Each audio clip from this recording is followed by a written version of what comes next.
Hi, I'm Tony Williams, and this is Brooklyn Savvy.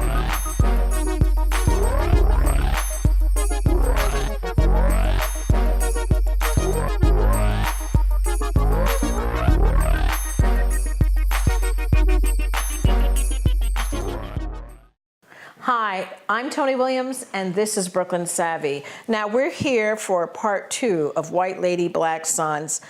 Very intense discussion we're having on domestic violence from the view of those who were in abusive relationships. We've done shows about services for domestic violence victims, but we haven't really explored domestic violence in the way that you've portrayed it in this book, White Lady, Black Sons. So why don't we, Phyllis, you had a question that you wanted to. Well, I want to talk a little bit about your husband, Bob. And you talk in the book about his explosive personality. Sometimes he was wonderful and comforting, and other times so abusive. And I'm just wondering what first attracted you to him and what kept you going back to him. That's interesting, because throughout the whole, from the time you were a teenager until... He pretty much stalked you. Yeah. And sometimes you were so afraid of him, and yet in just you turn around, he would hit you, you would be petrified of him, and then he would come back, and as he started talking to you, you would calm down, and then saw him as a refuge. So could you explain just what you experienced? I remember when we spoke yesterday, you said he was a master manipulator, and I found that kind of interesting too, right? He would have to be. Yeah. I think he might have created manipulation, to be honest with you. When I met him, I was 18, and I was very cocky and rebellious and pretty full of myself. And we both worked at the post office, and on my first day, after I'd come back from my route, he came up to me to introduce himself. And I had just lit a cigarette, because, I smoked. And his first words to me were, you're gonna quit smoking for me. And my first words... Which sounded positive. Yeah, right. Yeah. And I said, who the hell do you think you are? So that's how it started. And I think, okay, he saw me as a challenge, and I kind of saw him as a pain in the ass. But he saw things in me that I didn't know were visible, such as I was needy. Very emotionally needy. I needed to be loved, and I wasn't getting that from my family. So that's sort of how he got me hooked in the beginning. He whined me, he dined me, everything would be lovely, and then suddenly he'd turn into a monster, which of course was very confusing to me. But I also felt, because at the time, we're talking the early 1970s, there weren't services for women who were in abusive relationships, and certainly not for a woman married to a black guy. I mean, that was just, the attitude was, you made your bed, you lie in it. So in terms of finding, help, there just wasn't there. However, he was absolutely a master manipulator. He saw me. He knew what I needed. He gave it to me. He'd take it away. He'd give it to me again. He'd take it away. And it was very confusing. So how was race in your relationship? Meaning, when I see, and we had this discussion yesterday as well, when I see a white woman who's had black sons or black children, you're kind of like an honorary black person in my book. Thank you. So yeah, you are.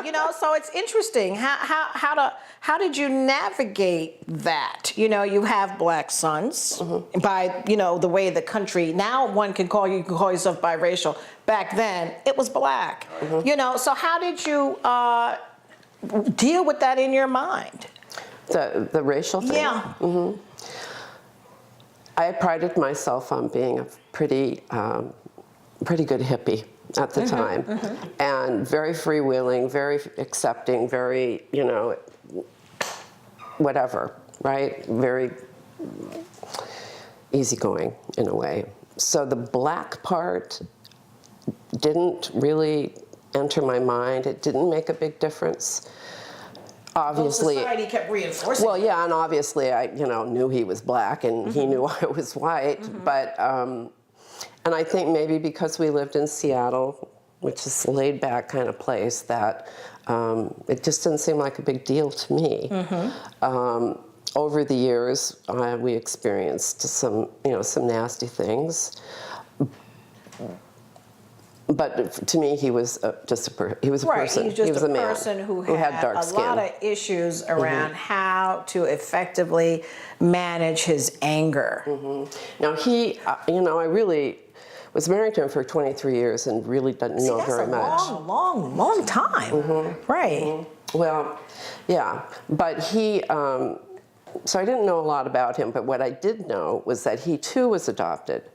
And he, the woman who adopted him was pretty much a psychopath, and she was beyond brutal. I mean, she used to throw knives at him. Good grief. And so at the time, This of sounds course, like mental health issues. Yes, there's a Big time. lot of layering going on here. We're hearing a lot of things coming from Lisa and her story of aggression, domestic violence. Yes, aggressors do tend to have control issues, anger management issues. They're very charismatic, and yes, they do know how to control and give and take, and that's part of the manipulation. Let's talk about, what does that give and take look like? That could be giving emotionally to hold on to you, to control you, to reel you in. And then when you're in a fit of rage because they're not feeling their own self-worth, as Lisa points out, he himself was an abused child growing up in his own very dysfunctional household.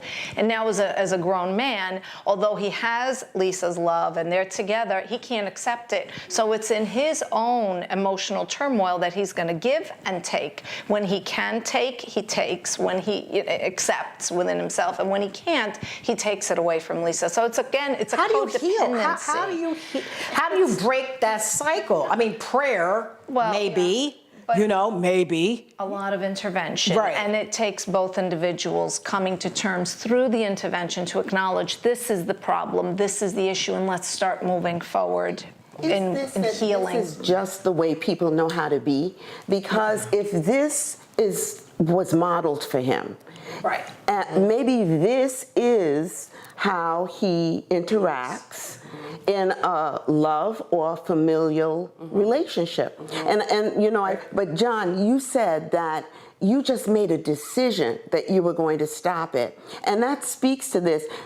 Your father, on the other hand, either didn't recognize it, but he never made that decision. So he just kept modeling that bad behavior. Because of trauma. Trauma? So let's talk about the trauma. How does trauma impact the way Bob was acting? Because I'm trying to understand him. I don't want to throw anybody away. There must be good. There was some good in Bob, just a little too damaged. Right. Or didn't get the right help that he needed. Could you Lisa acknowledge that there was good and there were good times and then there were bad times, and it was that balancing act that he couldn't, redefine. He could be splitting emotionally from his good to his bad side. What does that mean? Well, splitting is when your emotions are disconnected for a moment, and it could be created by an argument or a traumatic memory or a traumatic event or an uncomfortable situation. You cut off and you go into a feeling of the moment, and that could go back to when he was younger. His mother, it was all good and bad. She was throwing knives at him, but at the same time, he loved her. It's his mother. That's a split. Your feelings are very conflicting and torn. So there was a lot going on with Bob. Could he heal? Back to your question, Phyllis. Yes, he could. With John, as you pointed out, Phyllis, that John made the split.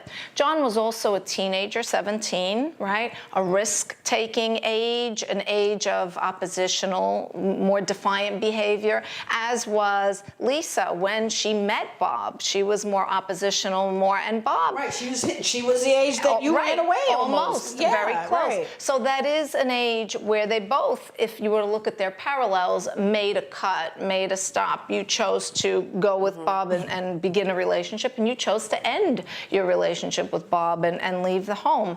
But all of this also goes back to familiarity, because Bob represented something to you, perhaps That you were familiar. comfortable with on Right, some that level. was comfortable but uncomfortable but familiar. Right. Would you say? Yes, I mean, he said, I'm going to be your dad. I'm going to raise you. Your parents didn't do a good job. And that was like, when I thought about it, I thought, yeah, you're probably right. So, okay, right? So you wanted to undo maybe some of your own painful memories and difficult times from your own family life. I felt sorry for him. And I have to say that, when he was 7, his adopted father passed away. He had a stroke, and it was a bad thing for him. And his adopted mother took Bob, a 7-year-old boy, to his birth mother, who was a woman who'd had 13 children at least, by a lot of different men. A lot of strikes against his. Yeah, and walks Bob up to this woman's door and says, take him. And the his birth mother says, get him out of here. And then says to Bob, well, you decide, where do you want to go? Now, at 7 years old, if that isn't cruelty, I don't know what is. So how would a Bob heal? Meaning, how can he break through? How can he break through to the point that he knows he needs healing and that he is suffering and that he is creating suffering for other people? Well, he would have to come to terms that he has a problem. The first step is asking for help. And how would Lisa or John have been able to get him there? Or does he have to get there on his own? Certainly family can help another family member come to terms with that by saying, our family is ending. We need to, we're destroying. We need to reach out for help. I love you. I want to be with you. Dad, I want to be with you. My husband, I want to be with you. But we need to ask for help. And I don't know if that did happen in the course of, if the supports were there, because you need to have the supports to do that. But with all the parties agreeing and then going into a therapeutic environment, the first step is asking for help and acknowledging that there's a problem and then wanting to move forth. Sometimes when it's that ingrained in an individual, they may not see all of that, and they don't want to change, and that's another factor. I think she's right. Yeah, I don't think he wanted help. I mean, we never saw it. Yeah. I mean, if you look at it from his So he's just a bad seed, then, huh? Just angry. Extremely angry. Deeply hurt, just really damaged. The man was damaged and traumatized. And that's all he had to share. Because when that's all you have to share. That's what you have to give. But what's interesting though is that everybody else loved my dad. Yeah, because he knew how to play it. All his friends thought yes. that he was the most charismatic, best thing happening. And Everyone, whatever all you're the talking women, about was, women calling him all the time. It was they thought he was a cat's meow. They had no idea what was going on behind Is closed that doors. the splitting that you're talking about? Yeah, they did. Yeah, that's what others don't see. Yes, it's the good and the bad. It is a split of two extreme emotions. And to me, that's the definition of a psychopath. Well, no, he's not a psychopath, right? That's not the psychopath? No. Because with you, there was a different relationship. He could have, what he's seen is in order to have friends, you have to treat them in a certain way. But the way he looks at the family or the people that he has a romantic relationship with could be different because that's what he saw in his life. I'm wondering. Well, in his family, he knew he had his family, so that was love that was there, that he couldn't perhaps accept. However, he needed the love he didn't have, and that was always his issue. So that's where the split The love he didn't have was the mom love? whomever in his personal life. Right. So he tried to impress people, the split that you saw, the good, bad. His family, he felt, was secure, and that was his domain.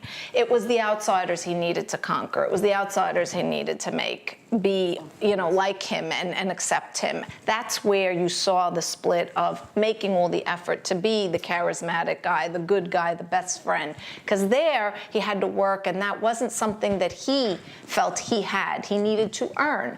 Where he felt he had his family, and where that was in his mind there, and what he knew of having family through his mother, the abusive cycle, that's where he played that emotion out in his home environment. So really, again, he was a product of what he was raised to be. So when you're abusing, what is, and this might sound really, no, go and say, what is real, I mean, because you discipline your children, and then there's abuse. What is abuse? Because there are certain cultures that, you know, feel that, you know, you beat your kid, that's just what you do, meaning, but, and their kids don't end up hating them or anything of that but nature. even within cultural norms, there's a limit, there's a line. It's anything that goes above and beyond the society's acceptance of or you know, shaming, physical harm. Those are, you know, that's abuse. Let me pose a question to you. So, like one time, my parents bought me a brand new coat. I went to, I think, a Boys and Girls Club the night before. I left the jacket in the car, in the garage that night. I forgot to bring it up. That next morning, I'm going to school, and when I'm walking down the hall, I don't have my coat on. And my father's like, "Where's your coat? Where's your coat, boy?" And I'm like, "It's in the car." And he didn't believe, "No, it's not." And he literally beat my butt all the way down the stairs, all the way down the hall, all the way into the garage until I can open the car door and say, "Here's my jacket." And then I go, "Oh, sorry, go to school." So, I mean, That's abuse, and that's right. anger management. Because a normal and person might, yeah. let's go check the car. Right. Then maybe if it's not in the car, then maybe you're upset because we spent the money and I lost the jacket, but it was in the car. Well, he also, from what I'm hearing, it sounds like he had an explosive personality, which is also beyond anger management. That's also, you know, goes from 0 to 1,000 in a heartbeat, and that's uncontrollable rage. Yes. And the reason that we are unpacking this is because I think this may be more prevalent than you think. You know, it may be more prevalent. So that's why I thought that this was a really interesting conversation to have. Now, you talk about anger and rage, the difference between the two of those. Well, anger and rage, you know, anger is something that you carry with you all the time. Rage is the catalyst that gets the anger to go. So it's what happens that gets you to get angry. It's the rage that you experience when something happens. But the anger is always there. It's just for whatever reason you're holding on to it. It could be emotional, it could be physical, it could be a thought that creates it. But the rage is the explosive tendency that comes from it. This was a very uncomfortable, or was this cathartic for you to write the book? Because this is so self-revealing, it's so deeply personal, that there are times when I'm like, wow, our viewers are gonna really see something, they're seeing your life. We're killing you softly, you know what I mean? And so, you know, there's courage. There's I admire the fact that you are willing to lay bare all of this real raw emotion. Why? Why? Because we're all the same. We all have aspects of our lives that are good and bad. It wasn't really a catharsis as much as it was, here's my story. How does it compare to your story? What if you read my story? How does that make you feel? Do you think that maybe you're in an abusive relationship, or you've adopted a child and it's been a horrible life for you? I mean, that was basically my goal. The other one was I needed to write a book. I wanted to write, and I hadn't been able to for a long time. Because that was your calling, but you were going to say something. It sounds that, you know, what I'm hearing Lisa say is it was her journey, and she wanted to share that with everyone. And, you know, writing the book was part of closure for her journey, and I think this is what the product of what we're seeing today. And also, I think it's to give hope. I think you were trying to pass hope. It's true, because, you know, at the end of the book, John and I hadn't seen his father after I left for 18 years. And one day he gets a phone call from a hospital south of Seattle saying, you know, "Are you John Bowles? Your father's here in the hospital. We found you on Facebook. We need family to make some, you know, care decisions." So I felt that brought everything around too, because we did. We went to the hospital, we talked with the doctors, you know, we made sure that he had what he needed. We helped him, we tried to help him to make some decisions about his end-of-life care. And we certainly we didn't need to do that. I mean, we weren't obligated to do that, but I felt that, like you said, everybody has good parts. Everybody's a human being, right? And nobody's horrible, and everybody needs to be forgiven. And I just thought it was, again, a providential thing that he got that phone call and that we were able to do that. He spent time with Bob, and Bob did apologize. He did. To John, and that was really, really important. What was that moment like for you? Surreal. Yeah. It was really surreal for me. I mean, because I never understood why he was the way he was to his family. I just could never register with me. It still doesn't register with me today. I'll never understand it. But to have him apologize, to me, it was kind of like, okay, so maybe now you finally saw what you did. And I thought it took a lot of courage for him to apologize to me, kind of like it took a lot of courage for me to even go and accept the apology. Deathbed, right? He was on a deathbed, apology. yeah. So it was very emotional for me. I had nights where I cried. I had nights where I was happy. I had nights where I was like, "That's right, you know, I deserve that." So it was a roller coaster for me. But at the end of the day, I was glad that it happened, and I think that it did help. It's helping the healing process that I'm still going through today. It gave you closure, correct? It did give me John? some closure. But did it give you also a depth that maybe other people don't have because you had to find a way through this? Because I'm listening to someone who seems emotionally connected, you know, and I guess there are all kinds of ways to get there. Right. But sometimes going through the furnace gets you there, you know, and you went through there. Yes. So you are able to do what I don't see a whole lot of, sorry guys, doing. You know, being in touch with how you felt and being able to communicate it. That's a positive to me. You know, that's kind of what I'm seeing. Yeah. Definitely. Yeah. Well, And I think this book too it's like I was saying to you earlier yesterday that there's a lot of things that people can learn from this, and maybe there's people that are in either, whether it's interracial relationships, And let's talk about the learning, yes. or adoption or abuse or all the different points that this book makes that maybe that we can teach and help people that are maybe in similar situations, or maybe they don't even know they're in these situations because they're blind to it and they read this and like, oh my God, that's my life. Look at what they were able to do. Maybe we can do this too. And I think, you know, from her standpoint, that would be awesome. Lisa, what is it that you want the reader to take from this? Or better yet, let's talk about, because it was almost like we have this book and then we fast forward to the healing and everything's great. Yeah, no. Right. How did you get to where you are now after that? You know, that was 18 years you said that you didn't see him. And now, today, one would look at you and not think that any of this stuff ever happened. Well, about 25 years of therapy. Wow. For starts, Wow. and a long time. And then I'm married to a wonderful person, and my life with her is absolutely joy. I literally wake up every morning, no joke, and say thank you, thank you, thank you that I have this life now. Yeah, she's just the opposite of what she was in before, like complete opposite. Which is Right. wonderful. Right. So my belief is. So you have a partner. Yeah. Right, yes. Yeah. She's a woman. Yes, yes. Yeah, okay. And you know, Khalil Gibran, you know that book, The Prophet? The Prophet, that's, yes. Mine too. I read it like crazy in high school. And one line from the book is, "The deeper that sorrow carves into your being, the more joy you can contain." And that's my life, right? So I'm very joyful, and I think that anybody can get out of a situation. Not all the time, but it's a matter of faith. I think it's a matter of faith. I wanted to add that, you know, while Bob apologized to him, he did not apologize to me. Well, see, he does not get a pass on that. You see, what is that? You know, he apologized to you, your blood.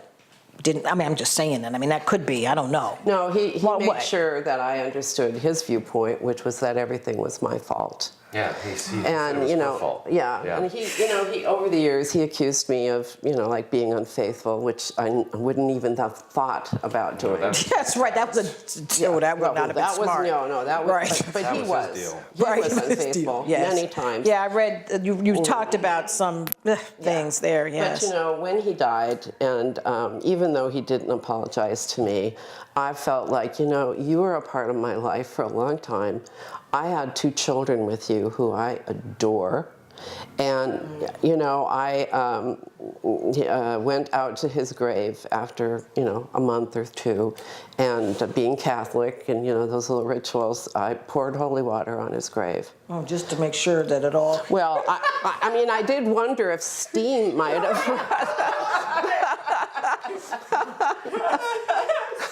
But when I did, I heard a voice here say thank you, and it was his voice. Wow. So, yeah, that's what it did for me. Yeah. Wow.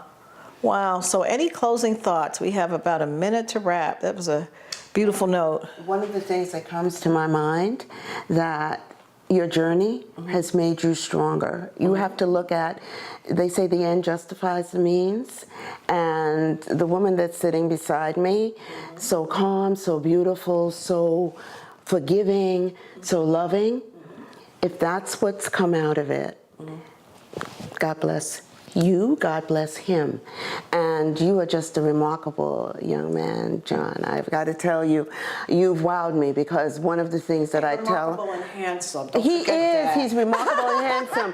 One of the things I tell my grandchildren, I told my grandson, it's about choices. Yes. And when I heard you say Yes. that today, it touched me. And I'm hoping that he sees this, and he sees you, and he hears you, because that's a wonderful message. And thank you both for sharing it. Well, I think that you just closed the show beautiful. And again, thank you for making the trip from Seattle. Oh, my pleasure. I think that this is a really good book. It's really good. It's very well written, Brooklyn and Beyond. It's very engaging. It is. You will find a roller coaster of emotions, but you're sharing your journey, and we're just so happy that you revealed yourself to us. Thank you so much. Thank you. And we will see you next time on Brooklyn Savvy.